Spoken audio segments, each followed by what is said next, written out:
What's up, everybody? Welcome back to Expedition Homestead. Today I did something I'm not supposed to do this time of year, but I've just got to do what I've got to do because that's the way Ripley gardens, not quite the way traditional folks might do it. So what I'm doing right here is elderberry cuttings in the fall when they're still growing.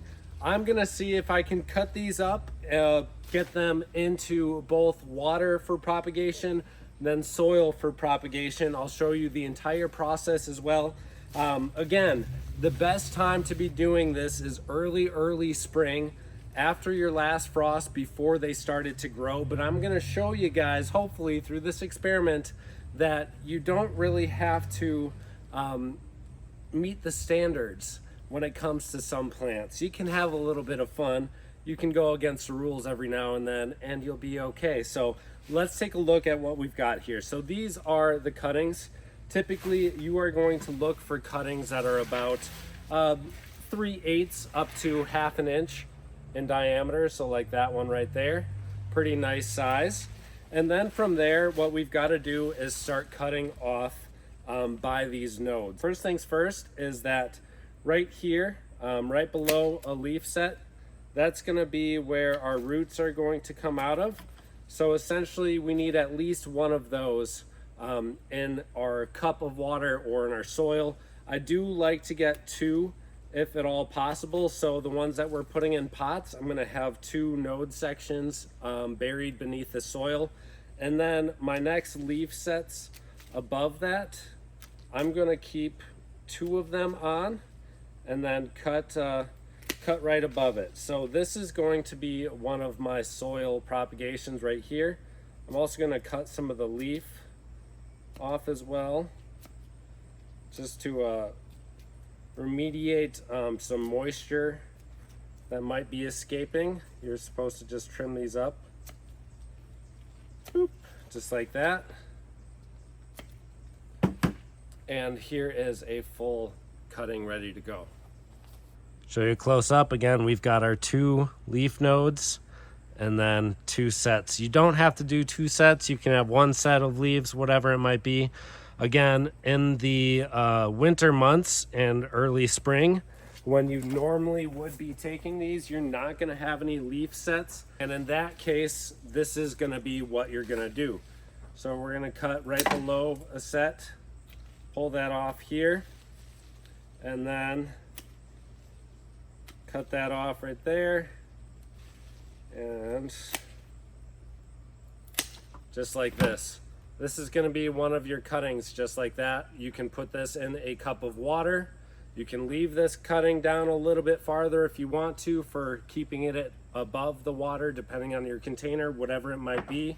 It doesn't have to be right at the edge like I did here, like that.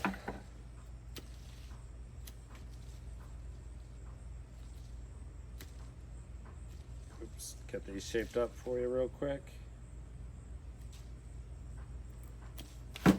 So in the spring, when we're usually taking these cuttings, you're going to expect it like that.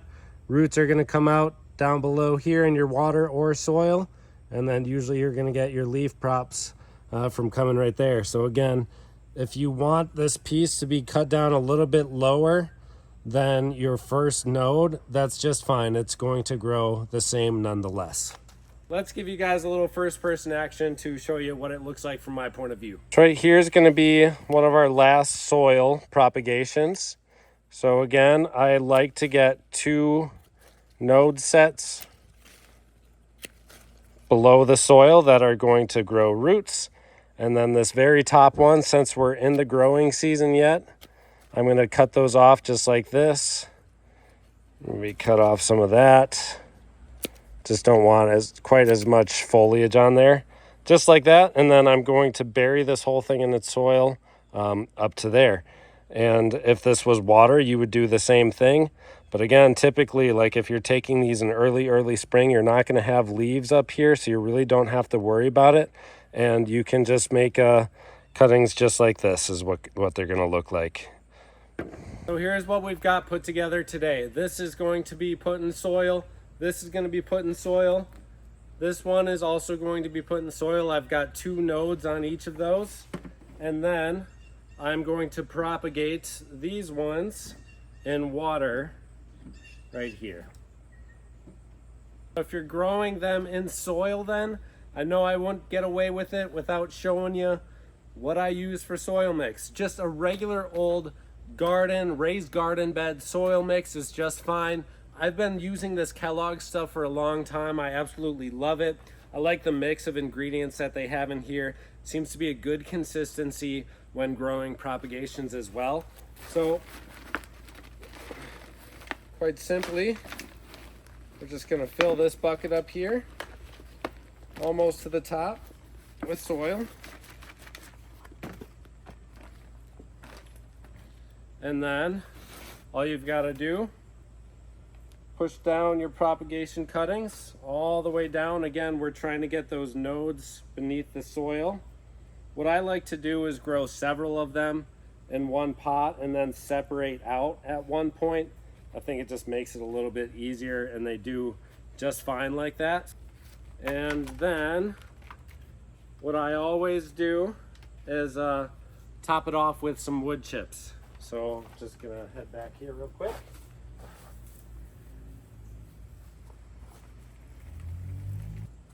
Got this mulch mixture. We got this for free from a local landscaping company. A lot of them you can request for them to drop off a full dump truck full of it if you would like to. It's usually a mix of all kinds of trees, but breaks down really well. The reason why I put this on here is it keeps the moisture locked in down below. It's gonna slowly decompose as well. Just add into the microbiome of the soil also, because you get a little bit of fungi growing in there and stuff, which I always recommend. So now that these are in a pot, what are you gonna do?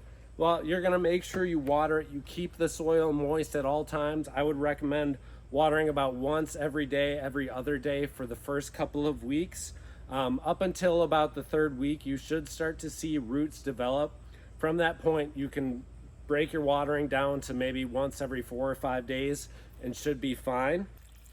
And when I say water these, I mean absolutely water them. So completely drench the whole thing for, I would say, 15 seconds or so. Make sure the soil gets completely soaked every time you're watering them. Of course, drainage holes down beneath is a must to make sure they're not soaking in water. That's just going to be a way to get more introduction to disease, but absolutely soak them just like I do with my willow tree cuttings here every single day up in these early phases. They really need that water, really do. Again, you're going to be doing this in springtime, not like me, so my watering is going to be a little bit varied, but definitely a lot of water for the first 2 weeks. You want to make sure that soil is moist at all times.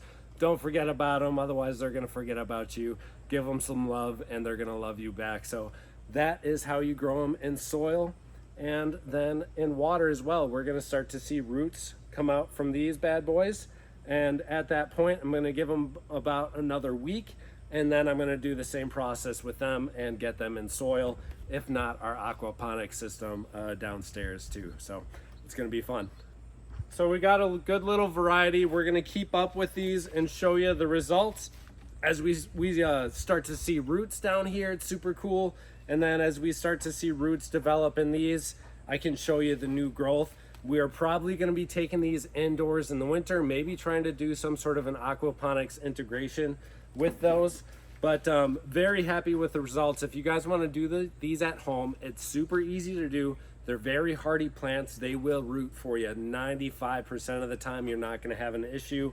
The biggest thing is just making sure that you've got those nodes either in the water or in soil. It's not going to be growing too many roots from any other part in between that stalk right there. That's going to be the biggest thing when growing elderberry cuttings. And again, early spring is the best time to do this, but we are going against the grain like always, just to show you that it can be done.